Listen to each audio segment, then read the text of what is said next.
welcome back to Just Black and White. We hope you enjoyed some of the really cool pictures, some scenery that's around here in Baja, Mexico, or Los Cobos. And we are going to actually in this segment talk about what we call the 10-point evaluation of a great relationship. And so you can get a sheet of paper and write it down and go along with us. We've done this exercise with many over the years, couples, whether they be married or just in serious relationships or what have you, and to help them make their relationship stronger, and in some cases to really define if the relationship needs to move forward into marriage, because you don't want to make mistakes if you can avoid them. And a lot of times I think the reason why divorce rates are so high is because of unawareness. People don't really know what a great relationship should be like, or they're going in thinking maybe they can change. We kind of talked about that last time, where they can change the person and develop them into the kind of person they want to be in a relationship with. But this is a good exercise to do for yourself. I think for anyone who wants to know if they're in the right kind of relationship or how to make the relationship better. Maybe some things they can work on. For sure. And also we forgot to mention we're back in the light. It is another day. So last time we ended with the dark. And right. Now it's going to be a sunset soon, so it's really cool. But let's try to get it in. But this is cool. This is a really cool exercise. And as Frenita mentioned, when you get your piece of paper, this is good. Kind of make 3 columns as we go through this 10-point process. The first column is when you look at each point, you say, is this awesome in our relationship? And then the second part is, because sometimes we've done this, where we'll say, okay, this point, and they'll say, I'm not sure, or they're like thinking about it. So that's like the not sure thinking about it, which we want to move it to the awesome. And then you have, no, this doesn't exist. This is bad, or it's weak. Or like I said, they'll just be like, yeah, we don't have that. So, and this is our process, by the way. We're not Dr. Ruth or Dr. Phil. Dr. Ruth, wrong no, show. Dr. Ruth. She was about the physical part. Right. Well, that's why I thought of that, right? I'm a man, so. Dr. Ruth. Well, I liked Dr. Ruth back in the day. She was a funny little, lady. Absolutely. And but I think you get the point. Right. This isn't. We ain't no doctors. Let's not. No. But we've been successful, and the reason why people, I feel like, have come to us and wanted to chat with us and share what's going on is because they look at our relationship, they see us happy, having a good time, and just relaxed, and it's just awesome. So. This is a way for us to participate with you. And we constantly say this all the time. We hope people are as happy as we are. Exactly. All right, so let's get rolling with number 1. So the first thing that we put on the list is the attraction, because that's really what starts the whole ball rolling. Right. If you're not attracted to the person, you probably won't get to the other steps. The other part of the relationship is so the attraction, but that's very important to be attracted to the person, but it's a little different than what some people may think of as lust, because that's different. Oh, very different. And it's really important that you have this, because if you don't have this part of it, the attraction, it's kind of like you're going in for, what do you have, an ulterior motive? It's fake. Yeah. Like there has to be that, but that's true. I think in situations, and this is not everybody, but where they're attracted to somebody and it's all physical, and that's all it is. Right. So you have to have the attraction, but it's pretty quick if you're going to have a successful relationship that it moves to number 2. Absolutely. To kind of go back, just real quick, giving a personal example, when I first saw him, because I saw Gregg before he saw me. It was many, many years ago, but he was on a stage, so I really saw him from a jumbotron, and my first reaction when he came on stage and I could see him on this giant picture was, wow, who was that? So for me, the attraction began before I met him because of his energy, his even though he was so far away from me, I could feel his energy and just I don't even know how to put into words, but I would have liked to have met him then. Just didn't get an opportunity for years later. But when I did meet you in person the first time, it was the same instant, like, wow, that energy, that instant connection, really, which is what it was. Yeah, and funny you should say connection, because of course when I met you too, the physical was there. I mean, you were beautiful, but it wasn't just your physical beauty, it was your energy, it was your just the way you carried yourself and so forth. But what you said is the second point, is the connection. Right. So you go from the physical, which is just that, and some people, I don't know, for lack of a better way of saying it, some people maybe have a one moment in time, so to speak, with somebody, or they can meet somebody and it's just physical and that's the end of it. But the second point is connection. And when you have a true connection with somebody, then you know it's not lust. Exactly. And that's huge. You got to have that connection, because connection allows it to last. Yeah. It's ongoing. It's not just a moment in time or just a short instance, which I think a lot of people in the physical, that's what it is. When you have a true connection with somebody, there's chemistry. Yep. And you can feel it, you can sense it, and it's really something you think about in terms of, wow, I'm really, really in line with this person. The synergy of that physicality, and then you're moving towards, now it's a lot more. It's the mental connection as well. Oh, absolutely. I mean, the mental connection, I mean, it's in all levels. It's a spiritual connection. It's a mental connection. It's definitely a physical connection. It is a friendship connection. I mean, it's in every arena. You're funny because you know this list so well. You keep moving. You keep going to the next point in what you're saying, which is great, because that's what we do, which is the next point. Friendship, which was for me very, very, very important. And I don't know if it's that way for everyone, but I definitely wanted to be with my best friend, someone who I could trust wholeheartedly. And again, I think somehow just when talking to different people, that there's a difference between, okay, I trust my husband, and the trust that you have with a friend. Because a lot of times people who have, they separate them. They're like, oh, this is my best friend. And for some women, it's another woman. For me, it's my husband. So there's no one I trust more than him, and will go to with everything, because we're friends. And that's just what it is. We've always been friends. We started out that way. We continued that way.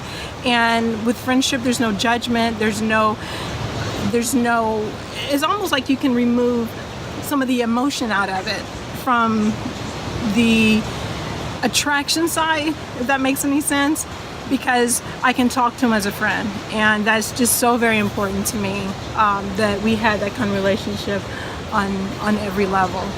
Yeah, for sure. And so hopefully, you're jotting these down. So attraction, where does it fall? Awesome, not sure, thinking about it, or that's not really there.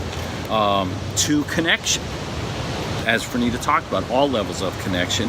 3, friendship, that you truly have a friendship.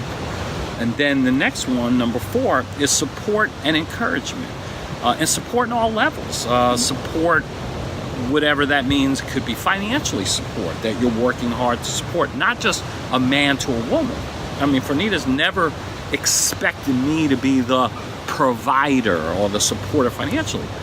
We've had our own rough times and challenging moments, and all through that, Frenita would always step up and do whatever was necessary to support our family, even on the financial side. I remember when I went through a really, really tough time ago, many years ago, even filing bankruptcy, having to move out of our house and move into my mom's house, which she had a 3-bedroom that we, of course, helped her to purchase and get, and we moved in with ourselves and 2 children.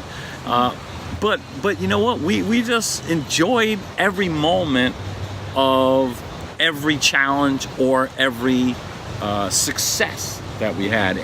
But the support, the encouragement, it was always there for each other. Whatever we wanted to pursue, the other person supported it. You know, if Frenita asked me an opinion about an idea she had, I was always encouraging and always supportive. If she wanted me to go somewhere, it was never a problem, and vice versa. But you hear that from people. It's like, oh, my spouse wouldn't go to this presentation, or my spouse wouldn't support me on something. That was positive. I've always said that it's one thing if your spouse comes home and says, hey, you know, I want to start taking up heavy drugs really significantly, or I want to become, you know, somebody that you're doing something derogatory. Right. Then I understand. Yeah, you want to put the screeching brakes on, but support and encouragement is critical. And a lot of couples that we have met with feel like that is a weak area where they don't feel supported and they don't feel encouraged. You know, they get a lot of I told you so's, or you know, I don't believe in that, or those types of things. Which is something, to me, I mean, you're not a very good friend if you don't support something that someone wants to do. If it's their dream, even if it's not your dream and it's not your path, if it's your friend and someone you love and care about, why would you not support them? I mean, that's something I just could never really wrap my mind around, is just that that's what unconditional love is. It's not about you per se. It's about them. You know, what can you do to help them, to lift them, to make them better, to support them? So it really kind of calls into question, does this person really love you? If they're not willing to just support you in your goals and dreams, that they want to stifle you, that's not love to me. So, but I see it and have seen it so many times, and it would either be, well, my husband won't let me do this, or my boyfriend won't let me do that, or my wife won't let me. What? You're partners. You're equals. You're partners. So, and you're friends. So how is that possible? It's just something to think about for sure. And I know in every endeavor, we've been supportive of each other, and it was never a question. And it was never like we didn't, hey, will you support me? It was just a given. Yeah, it was and just always like there. I said, back to, you know, on the financial side, because you support in every area of life, but on the financial side, it was never like a question. When we went through our hard times and our finances were at the lower end, and we were rebuilding and starting over, it was never a problem. It was all cool, because like you said, it had those elements, the friendship, the support, and the encouragement. All right, well, let's move on, and then we're going to take a short break to number 5, aligned goals. Aligned goals. Now, that doesn't necessarily mean you have the exact same goals. It's just more that you are kind of heading in the same direction. I know you had talked about in one of the other shows that we did when we were on the mountain that you had this one girlfriend that told you it's okay to be average. That's not aligned goals, because you were not ever going to be an average person. So it's okay to have different goals in life as long as you're going in the same direction. If you are one's reaching for success in life, whether it be business success or what have you, the other person should be wanting to do that as well. It makes life a little bit easier when you're heading in the same direction versus polar opposites pulling in separate direction, because that never works out. If one wants to grow as a person, which we've noticed over many years, when one person wants to grow and the other one doesn't, I mean, it's never going to, I've never seen it last. I've never seen it come together. Both people have to be willing to grow together and become more together. And that's basically what we mean by aligning your goals. Yeah, and also you can have individuality, like you have your own individual goals of what you enjoy and what you like to do, but you also have aligned goals in relation to your future, how you want to do things with your kids, the places you want to go to and visit. Like if you want to, we went on a beautiful international trip last year. So we had goals of wanting to do that together. So there's nothing wrong with having your individual goals that, again, are supported, but you have aligned philosophies too, aligned principles. Right. And that's also what we're talking about. Absolutely. And I think for us, that was really, really big, because we have different backgrounds in terms of different religions. And so even though the religions are different and they have different belief systems, our aligned goal was that our kids would be spiritual, that they would believe in God, that they would be good people who understand to give back and to give to society instead of taking from society. So even though there was some separation in the actual religion, our goals were completely aligned with the kind of kids we wanted to raise, and religion had nothing to do with it. So true. I mean, and just that word alignment, just being aligned together. Even though you notice, we're individuals, right? Yeah. We're individuals, and then you're aligned, you're connected, and heading the same direction towards whatever your goals are. So, Absolutely. Which is really cool. Which is very important. So we're going to take a quick break and show you some more beautiful pictures from Los Cabos, Mexico. So enjoy them, and we'll be right back.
Okay, welcome back to Just Black and White. I hope you enjoyed those pictures. I feel like we're making a commercial for tourism and here in Los Cabos. Yeah, But beautiful. It is beautiful. Los Cabos. Los Cabos. I cut it down to Cabo, by Cabo. the way. Yes. That is a lot easier. Right, Cabo. We're in Cabo. Can't mess it up. You really can't.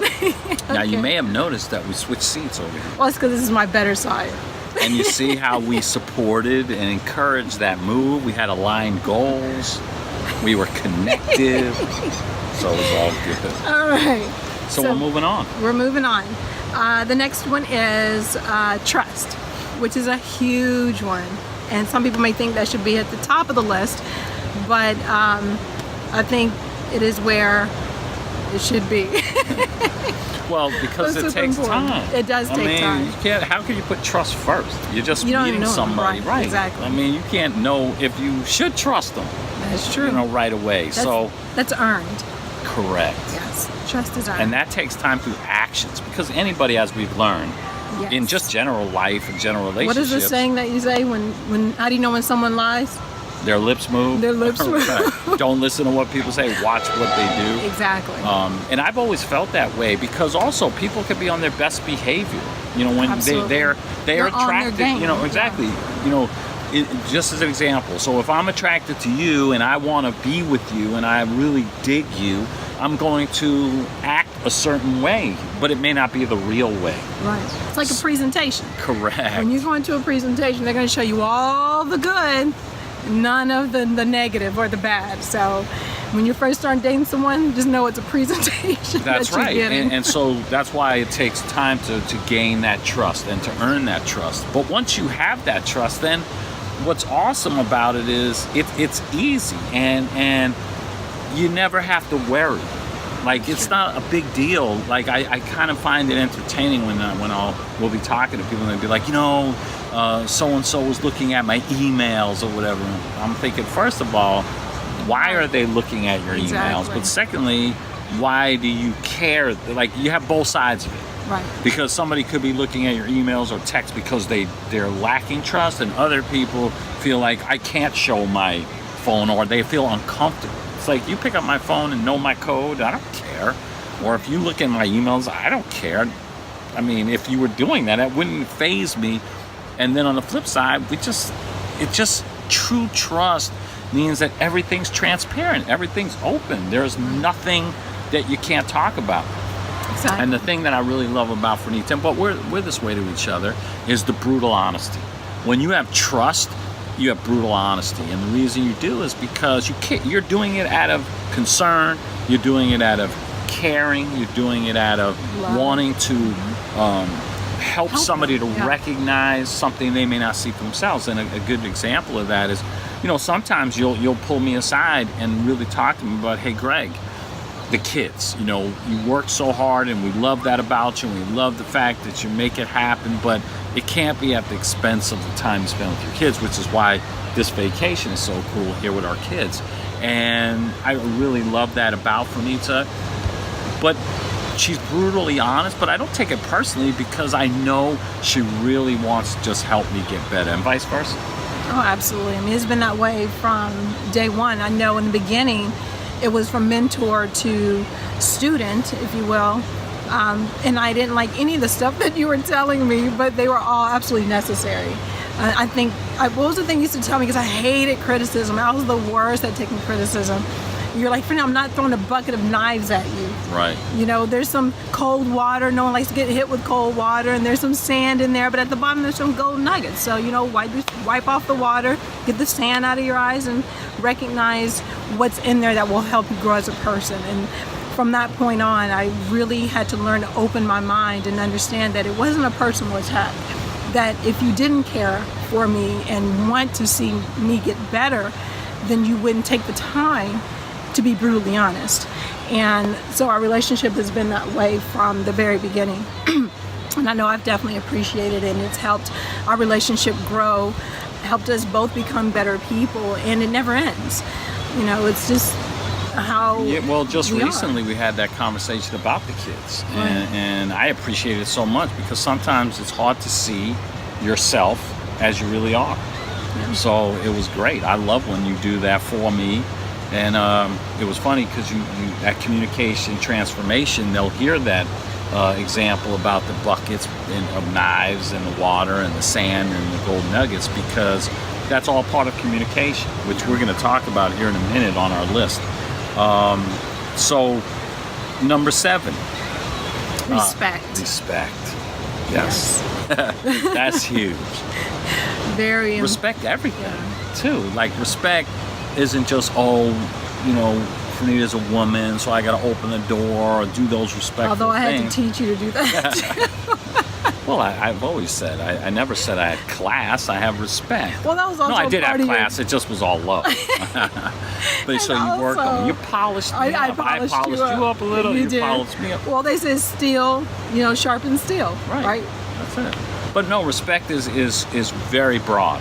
Because I think people think respect one way, and you got obvious respect, how you treat somebody, how you speak to somebody, that's respect. But respect your individuality, respect the opinions of others in your relationship, respect, somebody's decision-making ability.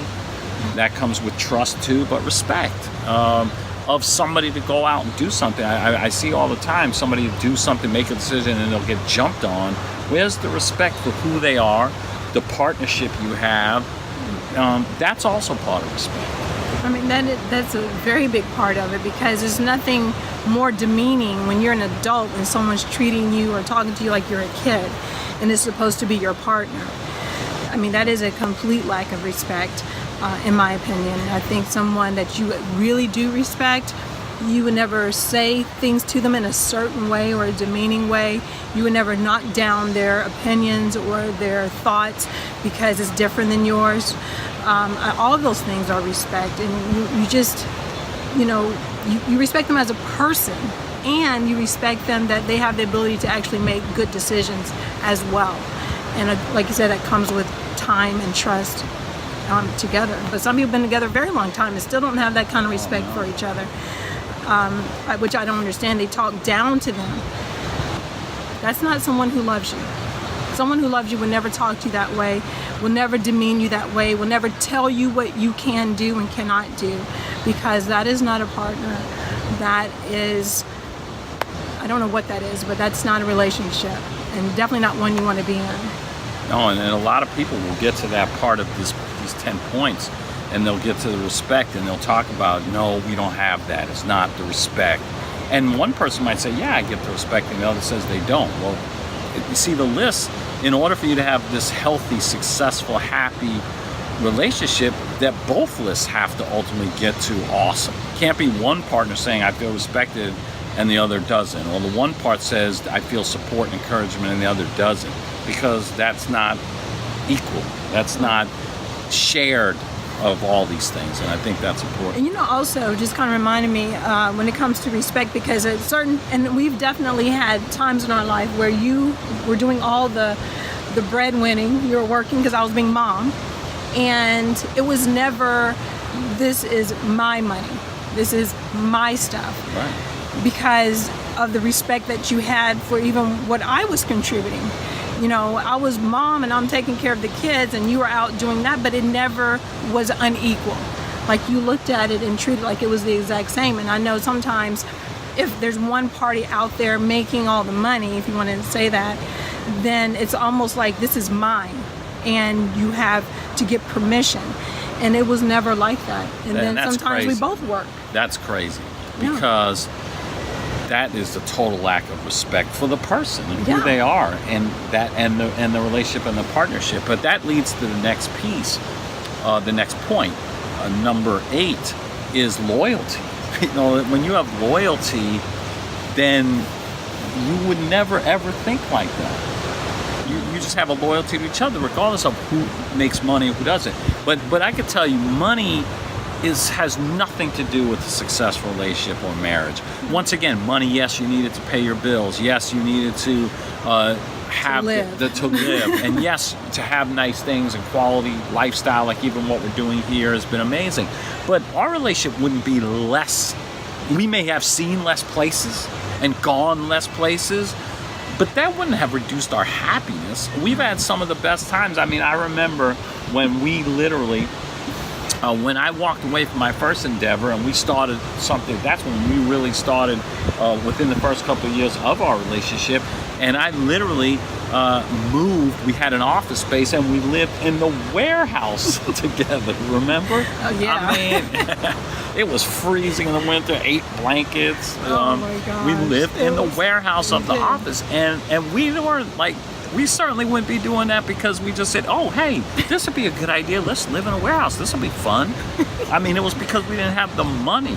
We were putting it all into a business endeavor, but we had that loyalty to each other of what we were doing. And I just think loyalty is attached a lot of times to something that is a motive. Yeah. And loyalty is not about motives. Loyalty is straight up, you're so together. You always got each other's back. You are back to back. There's nothing that could pry you apart. Absolutely. And along with that is integrity. Because you really can't have, well, I mean, I guess you could, but not for us anyways. Loyalty and integrity goes together. You have to have, I mean, when we went into that situation, not at any point was it a question for me And we've had a lot of valleys. I mean, the warehouse was the first. Yeah. Then when we left the big, beautiful house we had to move in with your mom, that was the second. But at any point in that was, even when we sat down, I'll never forget when we sat down, you're like, okay, and you're like, Frenita, this is what we're going to do. You know, what do you think? We can stay in the house, and it was a beautiful house. I love that house. I still did. I mean, it was a party house. We had a lot of fun there, a lot of memories. Our daughter was born there. And you're like, well, we can keep this or we can move in with my mom. And I'm like, get rid of the house. Let's move in with your mom, because why have that stress? Because I knew you were the only one working as I was raising a newborn and a 10-year-old. I'm like, let's just move. I didn't care. It had nothing to do with the house, even though I loved it. It had nothing to do with it. It was my loyalty to you because of the loyalty that you've shown me even before then. When I needed you, you were always there. It was never a question. It was just given. And at no point had I had a reason to not have trust or question your integrity. It was always there. So the loyalty was easy. It was like, where are we going? Okay, great, let's do it. What next? What's our next adventure? Okay, great. That's so cool. And we're the kind of people, and this is an important thing in a relationship, that's why you can't get caught up in money or material things, because if you're afraid to lose what you have, you'll never get what you want. And we wanted so much more anyway, and what we could do is not look at the past, we can look to, okay, where are we now, to make a decision together, knowing what we're going to do together into the future. Oh, and absolutely. that's great loyalty. But man, and it's so awesome when you have that, which leads to, which will lead to at the end, the last point, all of these will summarize into what it truly all means. But let's go on to number 9, which is something we already talked about. Right, communication. The skill of communication. The skill of communication, as you like to say so much, that just is everything. And you get to the point where you have to be a great communicator with your spouse or significant other, because then you can resolve anything that comes your way. Oh, absolutely. But in your communication skills, I mean, yes, you definitely need to learn it, and thank God I went through that class, because I wouldn't have known how to put our relationship, meaning because you had ways I couldn't understand that were very different than mine, I didn't know how to process it. I could have taken it personal, but because I learned about it, I knew how to put it into its own category and be like, okay, that's not personal, it's just who he is. It is what it is, which is my favorite saying.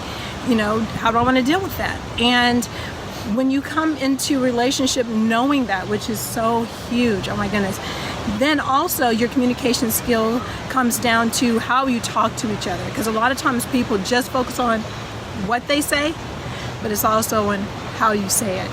And so your communication opens up even more, because you become more aware of not only what you say, but how you say things.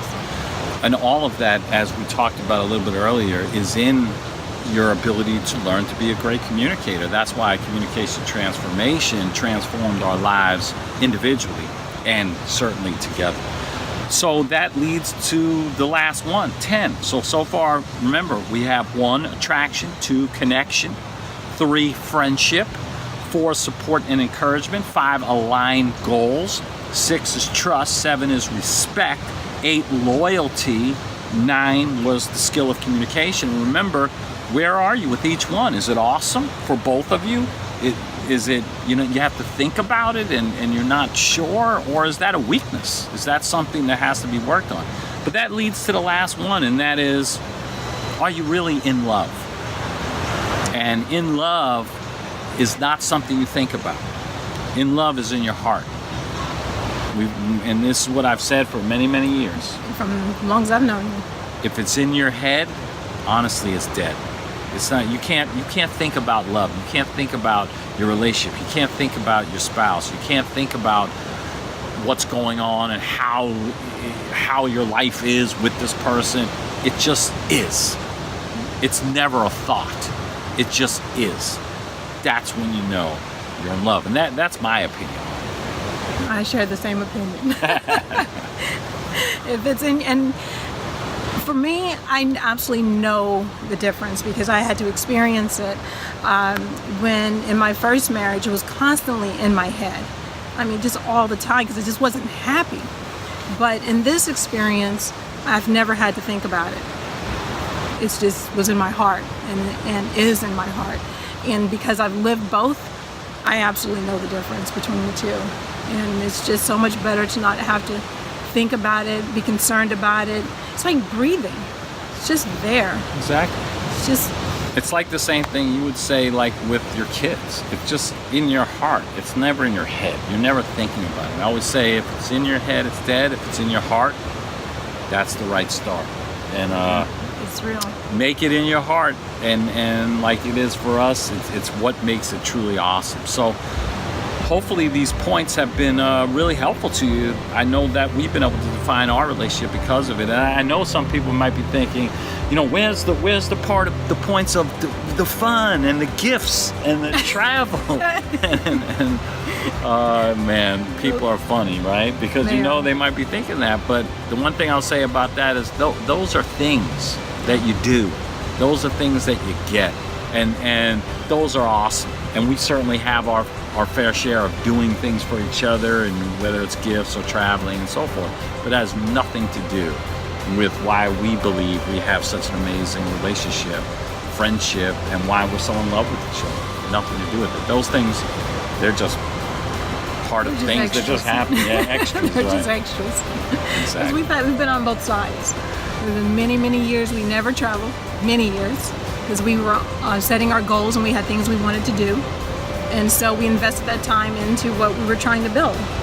And I was just as happy then as I am sitting on the beach. It didn't matter. I like sitting on the beach now. But it didn't change or affect how I felt about our relationship or our marriage. I wasn't unhappy. This is just a bonus. It's icing on the cake. Absolutely. And so that's the 10-point Amerman awesome relationship concept. So hopefully you enjoy it. Hopefully you get something out of it. Do it, you know, take this for yourself and see where you are in your relationship and where you can maybe use some help in some areas. It's just a good guide, I think, to utilize. So that's it for us for this episode of Just Black and White, and we will see you next time. Bye from Los Cabos. See ya.